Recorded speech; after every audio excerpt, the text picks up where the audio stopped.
Saya izin rekam ini sebagai bukti dokumentasi. Baik Bu Endang, pertanyaan yang pertama, bagaimana sekolah ini, bagaimana Ibu di kelas mengajarkan nilai keimanan dan ketakwaan kepada siswa? Keimanan dan ketakwaan. Kalau untuk kelas 2 itu satu lupa jawabnya. Sama-sama Ibu. Tidak apa-apa. Kita ngobrol ibu-ibu. Ayo. Kita ini Bu ya. Oh, Pak Kepala. Boleh. Oh gitu. G. Iya Pak. Mohon Maaf, izin Ustaz. Pak. Mohon izin. Maaf, Ustaz. Didengar itu kan pihak jadi nggak enak. Iya. Grogi. Enggak apa-apa. Ayo, mari. Santai, saya bertanya sebagai orang tua. Kan ada anak saya di sini tapi masih bersama. Baik, kalau grogi benar. Lanjut Bu. Keimanan ya, keimanan Di kelas Ibu ya. Kalau di kelas saya itu apa namanya, konsep iman dulu, percaya kepada Tuhan, kemudian meyakini bahwa maka memberitahukan kepada anak-anak bahwa Tuhan itu ada di mana-mana. Allah melihat, Allah mengetahui apa yang di dalam hati kita, apa yang kita perbuat, walaupun ada atau tidak ada. Oke. Apa saja metode yang Ibu guru gunakan untuk menanamkan nilai akhlak mulia pada siswa di kelas? Kalau untuk kelas 2 anak muda itu mungkin dari kata-kata dulu. Kita kan ada apa namanya, ada target-targetan. Yang pertama itu kata-kata baik, sopan, terus berperilaku baik kepada teman, terus apa namanya, sering mengucapkan kata-kata kalimat-kalimat thayyibah. Misalnya kalau misalnya mereka terjatuh atau sedang marah, itu emosi, itu kita ingatkan. Jadi itu kelas 2 ya. Apakah menurut Ibu guru nilai spiritual sudah tercermin dalam perilaku siswa sehari-hari di kelas? Ya atau tidak? Ya. Ya sudah tercermin.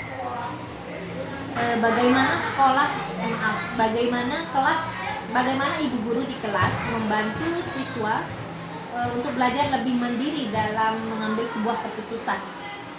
Mandiri dalam mengambil sebuah keputusan. Jadi kalau misalnya kita memberikan pilihan di sana, saya kebetulan ada dapat kasus kan, jadi ada dapat siswa yang kebetulan dia tergantung saya dari orang tua. Jadi saya memberikan kakak mau melakukan A atau B. Menurut kakak mana yang lebih kakak sukai, atau bagaimana kakak melihat bahwa itu lebih baik misalnya. Jadi dia menimbang mana yang akan dia lakukan atau mana yang boleh dia lakukan. Jadi seperti itu.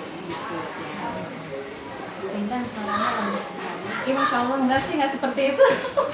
Mungkin saya minta di laut sedikit supaya terdengar Oke, gitu. boleh. Siap. Oke, semua beta sama anak.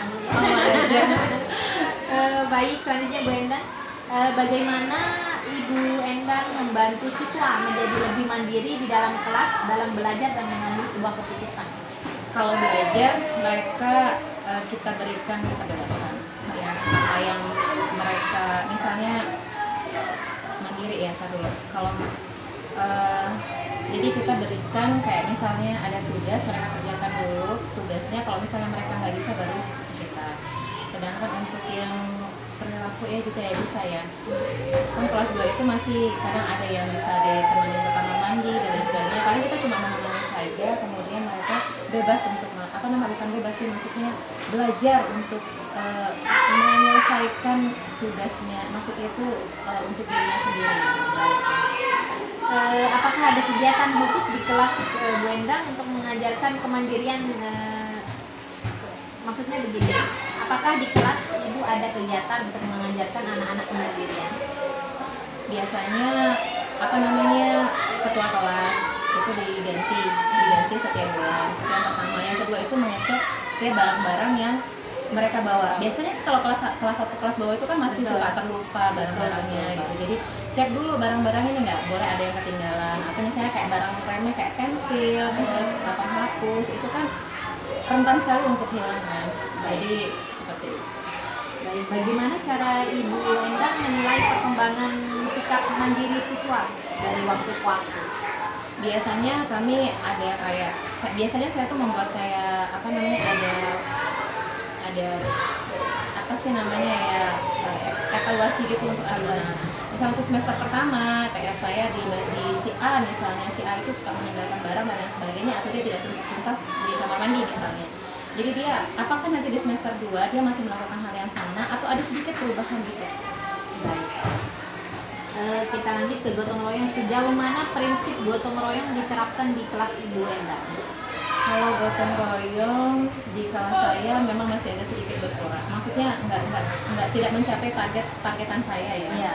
Jadi kayak misalnya tiket kelas, terus misalnya ada sampah yang ada di kelas, itu kalau memang kalau mereka bukan merasa mereka yang memiliki atau mereka yang berbuat, mereka nggak Cuek mau aja gitu kalau jadi udah disuruh. betul. Jadi aduh ini kok gini ya sekarang ya gitu. Tapi ya akhirnya kita bilang ayo kita bersama-sama bersihkan kelas misalnya gitu.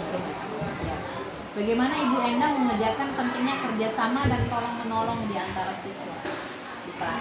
Kalau di kelas alhamdulillah anak-anak itu saling membantu sama temannya. Misalnya ada anak yang jatuh, mereka nggak langsung ketawain, oh langsung ketawa gitu.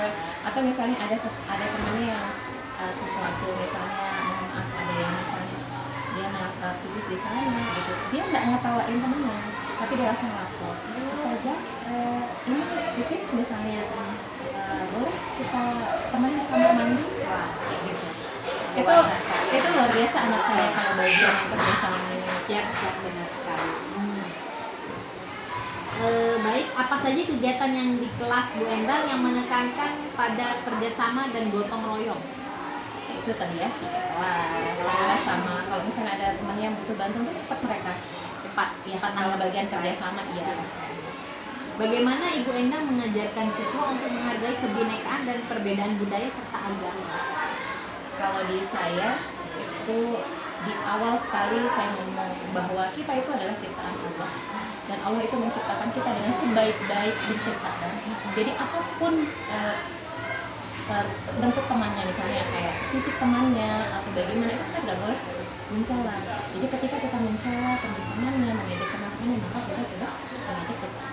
Itu yang saya tekankan berkali-kali di anak-anak, dan alhamdulillah mereka tidak pernah yang membuli fisik, misalnya kok dia hitam ya, Apakah ada kegiatan yang memperkenalkan siswa pada konsep-konsep global seperti toleransi dan keadilan sosial di kelas Bu Endang? ada pada mata pelajaran misalnya ya, ada misalnya kebinekaan pada P5 atau di PKWN kan. Karena kan kalau di sini kan dia agamanya cuma satu ya, agama Islam saja. Jadi mereka tidak memiliki pengalaman untuk dengan temannya yang berbeda agama. Tetapi kita tanya lagi kok di rumah ada enggak? Jadi di mata pelajaran saya. Betul sih. Bagaimana Ibu Endang di kelas menumbuhkan sikap terbuka dan inklusif di antara siswa? Terbuka, kalau misalnya mereka ada masalah atau mereka ada apa tuh kita bilang cerita aja. Misalnya kalau misalnya mereka jatuh atau dipukul sama temannya, mereka cerita atau mereka lagi sedih, keluarganya sedih, anak-anaknya panggil ada apa kak, di rumah ada apa. Jadi mereka terbiasa cerita ya. Betul, siap. Selanjutnya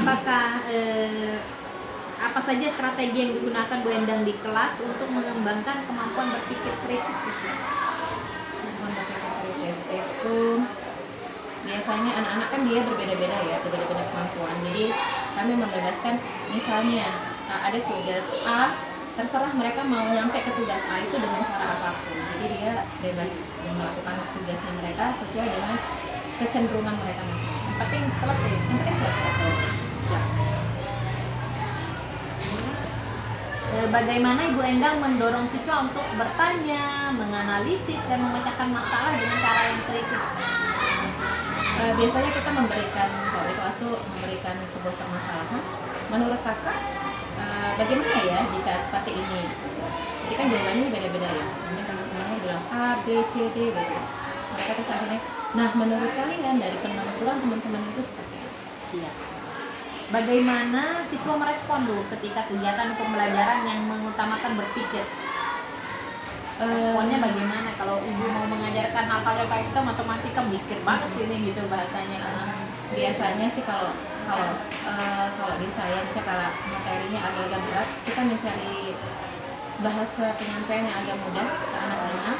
Jadi mereka tuh ketika misalnya diberikan sebuah problem, tidak berat bahasanya yang disampaikan. Jadi kan anak-anak sekarang tuh agak susah ya ketika misalnya bahasanya agak berat, itu udah males mikir mereka ya gitu. Betul sekali. Jadi misalnya dengan materi yang sekarang, misalnya dengan materi diagram gambar, bagaimana cara menyampaikan bahwa sebenarnya diagram gambar itu adalah kayak perkalian gitu loh. Misalnya segitiga ini dari